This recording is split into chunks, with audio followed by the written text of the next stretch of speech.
ఒక graduation complete చేసిన student ఇప్పుడు ఆటో డ్రైవ్ చేస్తున్నాడు. ఒక ఎంబీఏ స్టూడెంట్ సేల్స్ జాబ్ చేస్తూ డోర్ టు డోర్ తిరుగుతున్నాడు. ప్రాబ్లం డిగ్రీలో ఉండడం కాదు, ప్రాబ్లం ఏంటంటే జాబ్ కి తగిన క్యాపబిలిటీ లేకపోవడం.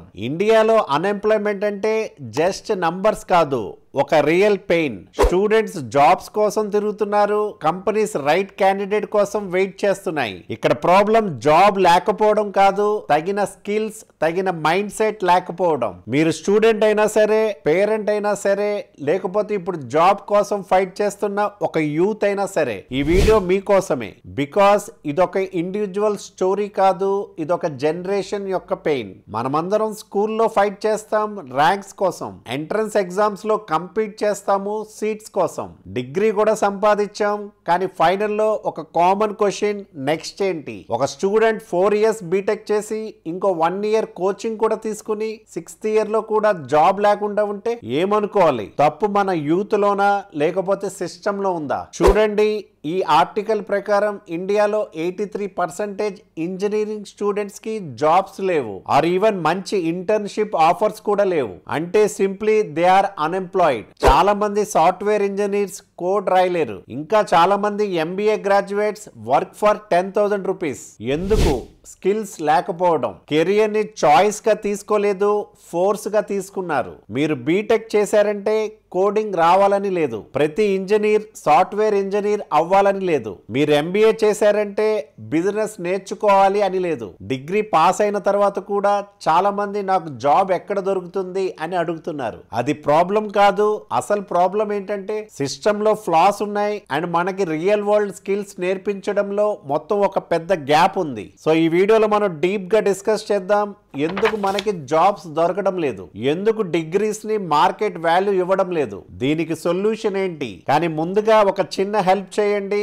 Please like this video. Me like వల్ల మనందరికీ అవేర్నెస్ వస్తుంది. జాబ్ దొరకడం లేదు అని బ్లేమ్ చేయకుండా జాబ్ కోసం రెడీ అవ్వడం ఇప్పుడైనా స్టార్ట్ చేయవచ్చు. Let's begin. ఇక్కడ ఒక డిస్క్లైమర్, ఈ వీడియోలో చెప్పేది నా personal opinion and public reports మీద బేస్ అయి ఉంటుంది. ఇది అవేర్నెస్ కోసం మాత్రమే చెప్పడం జరుగుతుంది. ఇది ఫైనాన్షియల్ లేకపోతే ఇమోషనల్ డెసిషన్స్ కి ఇది డైరెక్ట్ సజెషన్ కాదు. సో మీ ఓన్ జడ్జిమెంట్ బేస్ చేసుకుని చూడండి. The federal unemployment crisis. మన ఇండియాలో యూత్ అన్ఎంప్లాయ్మెంట్ రేట్ అంటే నంబర్స్ లో చాలా స్కేరీగా ఉంటుంది. బట్ ఆ నంబర్ కింద ఒక ఫ్యామిలీ పెయిన్ ఉంటుంది, ఒక యూత్ ఫ్రస్ట్రేషన్ ఉంటుంది every single day. As per this article, youth unemployment rate 15 to 29 age group in India rose to 15.3% in June 2025. అది కూడా సెకండ్ మంత్ స్ట్రైట్ రైస్. అంటే every 1 in 6 young persons searching for job is jobless. ఇది చిన్న number అయితే కాదు. Urban areas లో situation ఇంకా బాగాలేదు. 18.8% unemployment rate among youth in cities. Last month may it was 17.9%. అంటే ఒక full 1% jump in just 30 days. Rural లో కూడా 13.8% దగ్గర ఉంది. మేలో 13.7% ఉంది. ఇంకా ఎక్కువ షాకింగ్ ఫ్యాక్ట్ ఏంటంటే the labour force participation rate LFPR. ఇక్కడ people who are either working or actively looking also fell to 49% in June from 42.1% in May. Rural లో LFPR 42.7% నుంచి 41.1% కి పడింది. అంటే చాలా మంది జాబ్ కోసం కూడా సెర్చ్ చేయడం లేదు, ఎయిదర్ వాళ్ళు వదిలేశారు ఆర్ ఛాన్స్ కూడా రాలేదు. That's what we call invisible unemployment. Government reports చెప్తున్నాయి రూరల్ ఏరియాస్ లో అన్ఎంప్లాయ్మెంట్ స్లైట్ గా తగ్గింది. ఎందుకంటే చాలా మంది వాళ్ళ ఓన్ స్మాల్ వర్క్స్ స్టార్ట్ చేశారు, like selling vegetables, riding autos, small stitching work. But ఇవన్నీ డ్రీమ్ జాబ్సా మన యూత్ చదువుకున్నది? అండ్ ఒకవేళ మీరు ఆలోచిస్తుంటే okay, but total India unemployment rate ఎంత? According to NSO's current weekly status CWS method, overall గా జాబ్లెస్నెస్ ఈ స్టేబుల్ ఎట్ 5.6%. బట్ ఇది హైడ్ చేస్తుంది real pain of young people. So next time మీతో ఎవరైనా ఇలా చెప్తే ఇండియాలో యూత్ అందరికి ఆపర్చునిటీస్ ఉన్నాయి అని, just show them these numbers. 15.3%, 18.8%, 41% LFPR. ఇవన్నీ జోక్ కాదు. ఇక్కడ జాబ్ లేకపోవడం ఒకటే కాదు, చాలా మంది డైరెక్షన్ కూడా లేకపోవడంతో స్ట్రగుల్ అవుతున్నారు. నా ఫ్రెండ్ రాము ఎగ్జాంపుల్ తీసుకుందాం.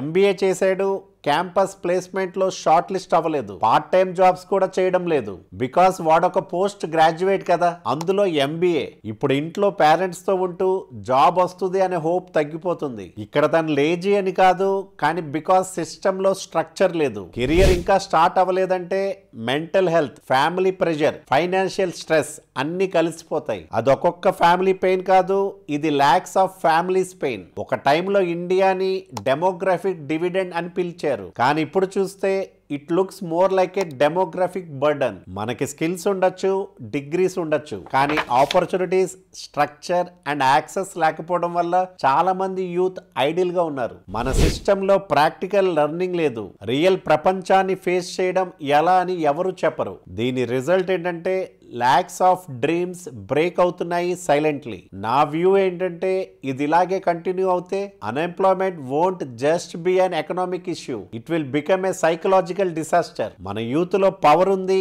ఐడియాస్ ఉన్నాయి, డ్రీమ్స్ ఉన్నాయి, కానీ స్ట్రక్చర్, సపోర్ట్ అండ్ ఆపర్చునిటీ లేకుండా ఇది వేస్ట్ అవుతుంది. అందుకే సిస్టంలో రిఫార్మ్ రావాలంటే ఎడ్యుకేషన్ లో practical exposure, career guidance from school stage and parental mind set shift కూడా రావాలి. Next, how is the education system failing? మన ఎడ్యుకేషన్ సిస్టమ్ అంతా అసలు పర్పస్ మర్చిపోయింది. ఇక్కడ పిల్లలకి లైఫ్ క్రియేట్ చేయడం కాదు, జస్ట్ ఎగ్జామ్ పాస్ చేయడం మీదే ఫోకస్ పెట్టింది. నేను రీసెంట్ గా దృష్టి ఐఏఎస్ వాళ్ళ ఒక ఎడిటోరియల్ చదివాను. అది చదివాక నిజంగా హార్ట్ బ్రేక్ అయింది. ఒక బేసిక్ పాయింట్ ఏంటంటే క్లాస్ 3లో ఉన్న 75% మంది స్టూడెంట్స్ కి సెకండ్ క్లాస్ లెవెల్ రీడింగ్ కూడా రాలేదు. అంటే ఇంగ్లీష్ కాదు, మన రీజనల్ లాంగ్వేజ్ లో కూడా చదవలేకపోతున్నారు. ఒక మూమెంట్ సైలెంట్ అయిపోయా. కోచింగ్లు, ట్యూషన్స్, ఆన్లైన్ క్లాసెస్ అన్ని ఉన్నప్పటికీ ఫౌండేషన్ లేకపోతే అంతా వేస్ట్. ఎన్ఈపి 2020 అనే న్యూ ఎడ్యుకేషన్ పాలసీ ఇంట్రొడ్యూస్ చేశారు, ఇంకా బెస్ట్ ఫీచర్స్ తో. ఎర్లీ చైల్డ్హుడ్ ఎడ్యుకేషన్ కి వాల్యూ ఇచ్చారు, మదర్ టంగ్ లో నేర్చుకోవడం ఎంకరేజ్ చేశారు, ప్రాక్టికల్ లెర్నింగ్, వొకేషనల్ ట్రైనింగ్ కి ప్లేస్ ఇచ్చారు.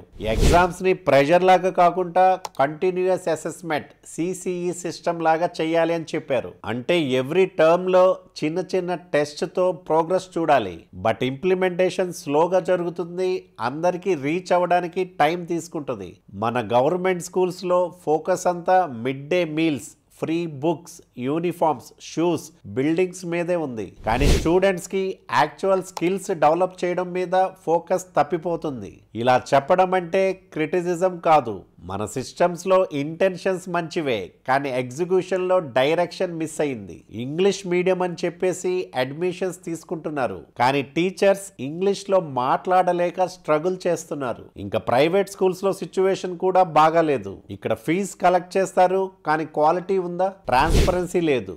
గవర్నమెంట్ రెగ్యులేషన్స్ వల్ల ఇన్నోవేట్ చేయడం లేదు. ఇక్కడ పిల్లలు కూడా ఏదో బట్టి పట్టి మార్క్స్ తెచ్చుకుంటున్నారు, కానీ ప్రాక్టికల్ నాలెడ్జ్, లాజిక్, స్కిల్ ఎక్కడ? ప్రైవేట్ స్కూల్ బుక్స్, యూనిఫామ్స్ లాంటివి అమ్మడంపై పెట్టే ఫోకస్ లో 50% పిల్లల ఓవరాల్ డెవలప్మెంట్ పైన పెట్టిన ఈ సీన్ వేరేలా ఉండేది. సేమ్ ఈ ఆర్టికల్లో క్లియర్ గా చెప్పారు. ఎడ్యుకేషన్ సిస్టమ్ లో క్వాలిటీ, ఈక్విటీ, రెలెవెన్స్ ఈ 3 లేకపోవడం వల్ల మన యూత్ ఫ్యూచర్ రిస్క్ లో పడిపోతుంది. Syllabus outdated.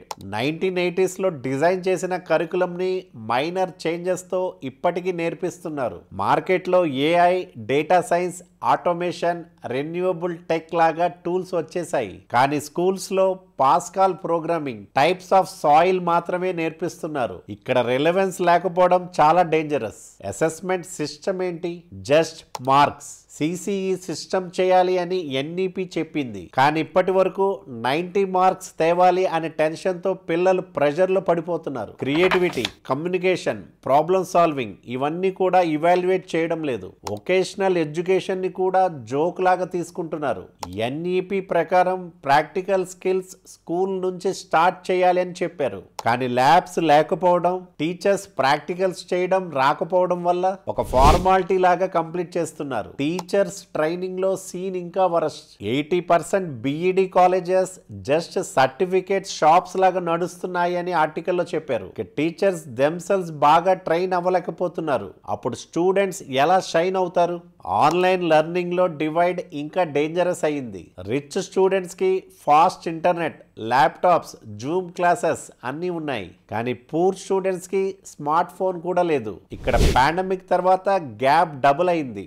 సరే, పేరెంట్స్ ఒకవేళ స్మార్ట్ ఫోన్స్ కొనిచ్చిన పిల్లలు ఈ ఇన్స్టాగ్రామ్, యూట్యూబ్ ఎడిక్షన్ తో ఎలా చదువుతారు? ఇక్కడ డ్రాప్ అవుట్స్ పెరిగిపోతున్నారు. ఎస్పెషల్లీ గర్ల్ స్టూడెంట్స్ లో డ్రాప్ అవుట్ రేట్ ఎక్కువ.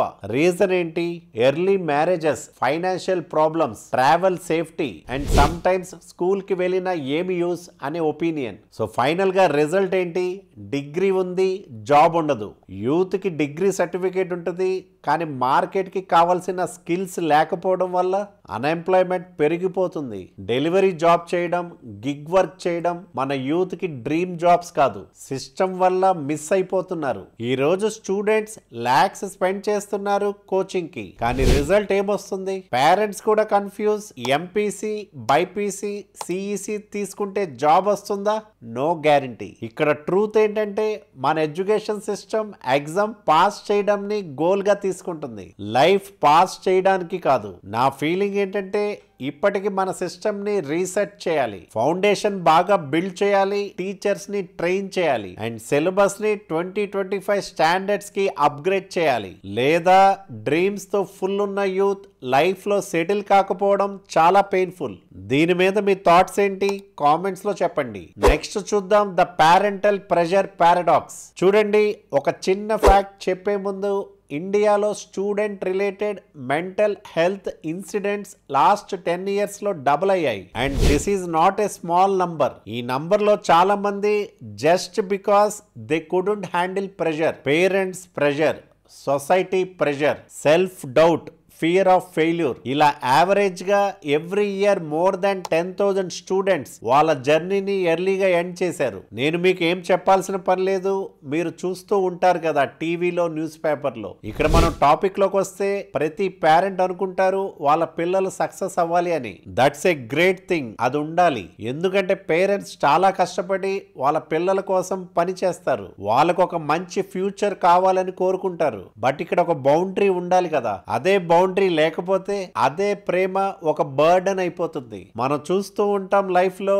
క్లాస్ 10 పాస్ అయిన తర్వాత ఇమీడియట్ గా వచ్చే క్వశ్చన్, ఎంపీసీ తీసుకుంటావా, బైపీసీ తీసుకుంటావా? ఇంకా కొంచెం బాగా తెలిసిన వాళ్ళు ఉంటే చెప్తారు ఎంఈసీ లేకపోతే సిఈసి ఆప్షన్స్ కూడా ఇస్తారు. ఇప్పుడు ఎంపీసీ అంటే జేడబ్ల్యూ క్రాక్ చేయాలి, ఇంజనీర్ అవ్వాలి. బైపీసీ అంటే నీట్ క్రాక్ చేసి డాక్టర్ అవ్వాలి.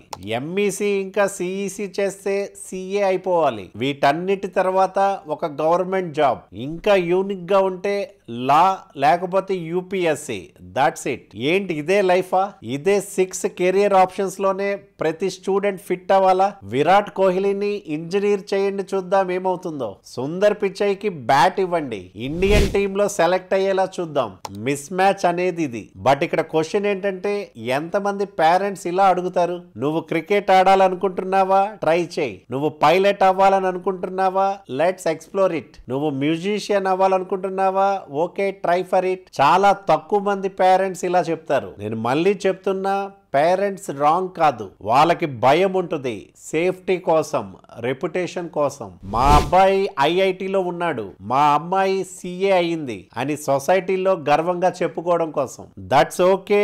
బట్ మీ కిడ్ ఇంట్రెస్టెడ్ గా లేకపోతే, not built for it, not emotionally ready for it, what's the point? నేను యూజువల్లీ కిడ్స్ ని 2 టైప్స్ గా డివైడ్ చేస్తా. స్ట్రాంగ్ హెడెడ్ కిడ్స్, వాళ్ళకి క్లారిటీ ఉంటుంది, సొసైటీ చెప్పినా పేరెంట్స్ చెప్పినా ఎవరేమనుకున్నా లాస్ట్ లో వాళ్ళు వాళ్ళ ఇంట్రెస్ట్ ఫాలో చేస్తారు, అదే correct, hats off to them. రెండోది ఒబీడియంట్ బట్ కన్ఫ్యూజ్డ్ కిడ్స్, చెప్పింది చేయడం, క్వశ్చన్ కూడా చేయకుండా ఒబే చేయడం. వాళ్ళు స్ట్రాంగ్ కాదు, వాళ్ళకి క్లారిటీ లేదు. అండ్ ఇలాంటి కిడ్స్ ని మనం ప్రెషర్ చేస్తే అక్కడనే బ్రేక్ డౌన్ అవుతుంది, వాళ్ళ మెంటల్ హెల్త్ పాడవుతుంది. నేను ఐఏఎస్ అవ్వలేకపోయాను, సో మా అబ్బాయి ఇప్పుడు అవుతాడు. ఈ మైండ్ సెట్ పేరెంట్స్ కి ఉండకూడదు. ఎందుకంటే మీ అబ్బాయి కూడా ఏదో అవ్వాలని అనుకుంటాడు కదా. అప్పుడప్పుడు ఆలోచించండి, మీ పిల్లలు హ్యాపీగా ఉంటున్నారు అనుకుంటున్నారా? వాళ్ళకి లైఫ్ గురించి క్లారిటీ ఉందా? Or just following your dreams in their name? ఇక్కడ parents రెస్పాన్సిబిలిటీని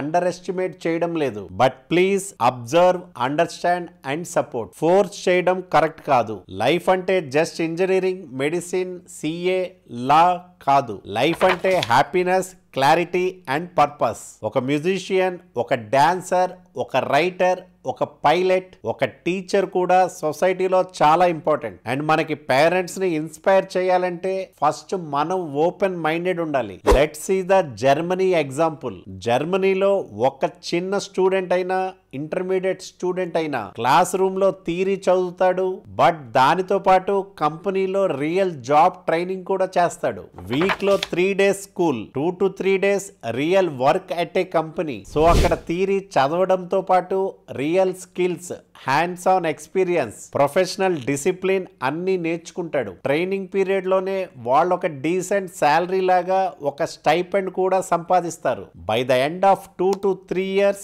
they are fully job ready. No waiting, no frustration. Germany education and employment మధ్య డైరెక్ట్ కనెక్షన్ ఉంటుంది. అందుకే అక్కడ యూత్ అన్ఎంప్లాయ్మెంట్ రేట్ చాలా తక్కువ, మోస్ట్లీ 5 to 6%. మనం కూడా ఈ మోడల్ ని ఇన్స్పిరేషన్ గా తీసుకోవాలి. మనం కూడా అలా ట్రై చేయాలి. క్లాస్ రూమ్ లో ఒక విషయం చెప్పడం కాకుండా రియల్ లైఫ్ లో ఆ విషయం ఎలా యూజ్ అవుతుందో చూడాలి. Imagine engineering students working 2 days per week in a company, learning actual tools, client communication, real projects. ఒక డిప్లొమా స్టూడెంట్ ఆల్రెడీ ఫ్యాక్టరీలో మిషన్ ఆపరేట్ చేసి లెర్న్ చేస్తే, ఇది స్కేల్ లో స్టార్ట్ అయితే ప్రతి యూత్ కి ఒక స్కిల్, ఒక ఎర్నింగ్ పాత్ ఉంటుంది. కొన్ని స్టేట్స్ లో బాష్, సైమన్స్, జర్మన్ యూనివర్సిటీస్ తో టైఅప్ అయి ఉంటాయి, కానీ చాలా లిమిటెడ్ స్కేల్ లోనే ఉంటుంది. చాలా మంది స్టూడెంట్స్ కి ఈ మోడల్ దొరకడం లేదు. విలేజెస్ లో, గవర్నమెంట్ కాలేజెస్ లో, స్మాల్ టౌన్స్ లో ఎవరికి కూడా ఈ ఎక్స్పోజర్ లేదు. ఫైనల్ గా చెప్పాలంటే జర్మనీ మోడల్ మన ఇండియాలో పెద్ద స్కేల్ లో ఇంప్లిమెంట్ చేయాలి. ఎడ్యుకేషన్ అనే ప్రాసెస్ లో స్కిల్ ట్రైనింగ్ కంపల్సరీ చేయాలి. థియరీ మాత్రమే కాకుండా లైఫ్ కి ప్రిపేర్ చేయడం ముఖ్యం. యూత్ కి జాబ్స్ కావాలంటే రియల్ స్కిల్స్, రియల్ ఎక్స్పోజర్ ఇవ్వాలి. And for that we need Germany model inspiration Indian version లో. That's the only way to close the gap between classroom bench and office bench. మనం ఈ system ని ఎలా మార్చాలంటే next countries Germany model తో పాటు Indian model ని కూడా ఇన్స్పిరేషన్ గా తీసుకోవాలి. Personal thoughts and way ahead. ఇది సిస్టమ్ ని బ్లేమ్ చేయడం కాదు, ఇది సొసైటీని కర్స్ చేయడం కూడా కాదు. ఇదొక సెల్ఫ్ చెక్. మనం తీసుకున్న డెసిషన్స్, చూస్ చేసుకున్న పాత్, పడిన ప్రెషర్స్ అన్ని రిఫ్లెక్ట్ చేయాలి. డిగ్రీస్ ఒక పాస్పోర్ట్ లాగా మారిపోయాయి, కానీ డెస్టినేషన్ కి రీచ్ అవడం లేదు. మన కంట్రీలో ఫ్రీడమ్ ఉంది, కానీ డైరెక్షన్ లేదు. ఒక స్టూడెంట్ ని చిన్నప్పటి నుంచి ఇంజనీరింగ్ రోబోట్ లాగా ట్రైన్ చేస్తున్నాం, కానీ జాబ్ కోసం ఇంటర్వ్యూలో so tell me about your self అని అడగగానే సైలెంట్ అయిపోతాం. ఒక పేరెంట్ కి తన చైల్డ్ ఒక సక్సెస్ స్టోరీని క్రియేట్ చేయాలని అనిపిస్తుంది, కానీ యాక్చువల్ గా ఒక టిక్లింగ్ టైం బాంబ్ తయారు చేస్తున్నారని తెలియదు. ఒక సిస్టమ్ ని రిఫార్మ్ చేయాలంటే పాలసీ మాత్రమే కాదు, పర్సెప్షన్ మార్చాలి. ఫ్యూచర్ అంటే ఏఐ, ఆటోమేషన్, గ్రీన్ ఎనర్జీ కాదు. ఫ్యూచర్ అంటే క్లారిటీ, కరేజ్ అండ్ కంపాషన్. ప్రతి స్టూడెంట్ కి క్లారిటీ ఉండాలి, నేనెవరు, నేనేం కావాలి. ప్రతి పేరెంట్ కి కరేజ్ ఉండాలి, నా పిల్లలు నా డ్రీమ్స్ కాదు అని యాక్సెప్ట్ చేయడానికి. సిస్టమ్ కి కంపాషన్ ఉండాలి, రిజల్ట్స్ కాదు జర్నీని సపోర్ట్ చేయడం. అండ్ ఒక్కసారి అది జరిగినప్పుడు మనకి జాబ్స్ రాకపోవడం కాదు, మనం జాబ్స్ క్రియేట్ చేస్తాం. So if you got what I told, subscribe to the channel and keep supporting. Me Bala signing off.